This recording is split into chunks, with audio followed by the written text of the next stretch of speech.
اللہ کے سوا کسی اور کی اطاعت جس سے اللہ کی معصیت لازم آتی ہو، شرک۔ لا طاعت لمخلوق فی معصیت الخالق، مخلوق میں سے کسی کی اطاعت نہیں ہوگی کہ اس معاملے میں جس میں خالق کی معصیت لازم آ رہی۔ ہاں، خالق کے احکام کے اندر اندر والدین کا حکم بھی مانو، اطاعت کرو، اساتذہ کا حکم مانو، کسی اور کو اپنا لیڈر مانا ہے اس کا حکم مانو، لیکن ناٹ بیونڈ۔ وہ جو سرکل ہے کتاب و سنت کا، اس سے باہر نہیں۔ لا طاعت لمخلوق فی معصیت الخالق، یہ آپ الجبرے کے فارمولے کے طور پر اپنے سامنے رکھیے۔ اب اسے اپلائی کیجئے، جیسے فارمولوں کے ذریعے سے پھر بڑے بڑے وہ سم جو ہے وہ حل کیے جاتے تھے سوالات۔ صبح کا وقت ہے، آنکھ بھی کھلی ہے، کوئی اذان کی آواز بھی کان میں آئی ہے، آپ کا نفس کہتا ہے ابھی سو جی۔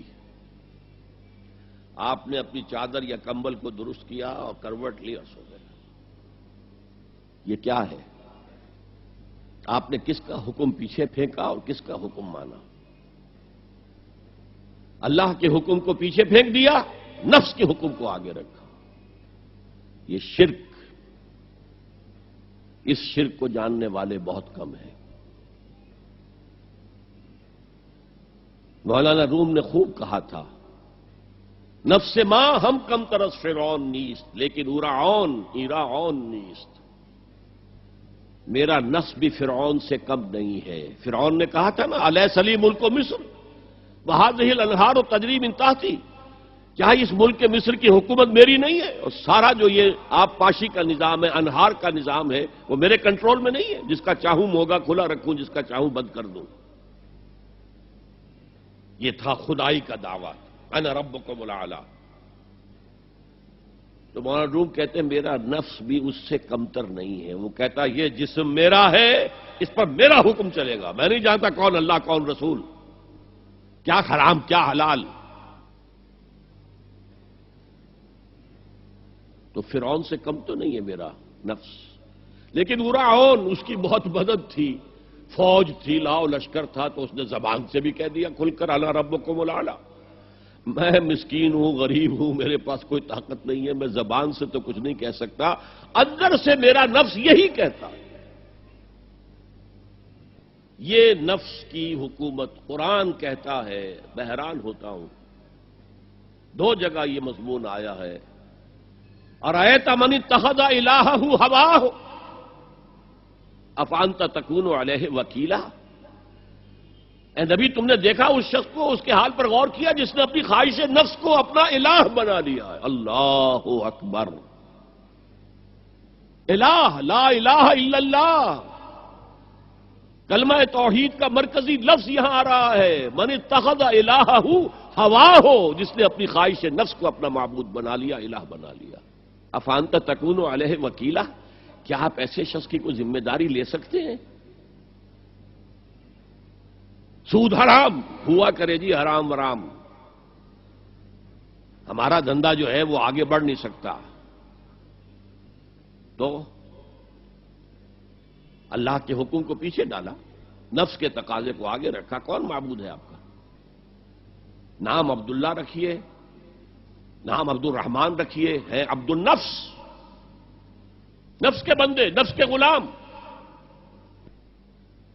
یہ میں نے یوں سمجھیے کہ جیسے میں نے ہجرت اور جہاد کی ڈیفینیشنز کی تھی۔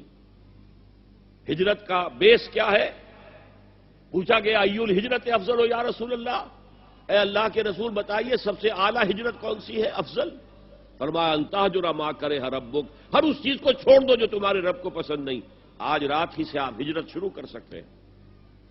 جائزہ لیجئے کیا کیا چیزیں میری زندگی میں خلاف شریعت ہیں جو اللہ کو ناپسند ہے، فیصلہ کیجئے کہ آج کے بعد نہیں ہوگی، ہجرت شروع ہو گئی، افضل الہجرہ، سب سے افضل ہجرت شروع ہو گئی۔ لیکن ٹاپ پر لے جائیے تو یہ ہجرت جب اللہ کے دین کو قائم کرنے کی جدوجہد اس مرحلے پر آ جائے کہ اب باطل کے ساتھ ٹکراؤ ہے، اور اب چاہیے کہ ساری قوت ایک مرکز پر جمع ہو جائے. ہجرت فرض کر دی گئی. وہ ہجرت گھر بار چھوڑ کر، اہل و عیال کو چھوڑ کر، اور مکے کے بھیڑیوں کے رحم و کرم پر چھوڑ کر اپنے گھر والوں کو جو لوگ ہجرت کر کے آئے. حکم تھا. ہجرت مدینہ فرض تھی، ہجرت حبشہ فرض نہیں تھی. صرف اجازت تھی کہ جن سے سختیاں نہیں جھیلی جا رہی مزید وہ چلے جائیں. تو ہجرت کا یہ ابتدائی نقطہ، انتہا یہ. جہاد، المجاہد من جاہد نفسہ، جہاد تو یہاں سے شروع ہو گیا، اپنے نفس کے خلاف جہاد کرنا. صبح نفس نے کہا ابھی سو جاؤ، آپ نے نفس کی بات کو رد کیا، اپنا کمبل اٹھا کے پھینکا، اٹھے، وضو کیا، نماز کے لیے آپ مسجد چل دیے. آپ نے جہاد کیا نفس کے خلاف. یہ افضل الجہاد ہے. اور سب سے چوٹی اوپر یہ ہے کہ جب وہ حق و باطل کی جنگ ہو تو جان ہتھیلی پر رکھ کر میدان میں حاضر ہو جاؤ. اسی طرح یہ جو شرک فی الاطاعت ہے، میں نے آپ کو اس کی ابتدا بھی بتا دی انفرادی سطح پر. افرأیت من اتخذ الہہ ہواہ افانت تکون علیہ وکیلا. کیا تم نے غور کیا اس شخص کی حالت پر جس نے اپنی خواہش نفس کو اپنا معبود بنا لیا، الہ بنا لیا، کہہ رہا ہے لا الہ الا اللہ، لا الہ الا اللہ، لیکن الہ تو اس کا نفس ہے.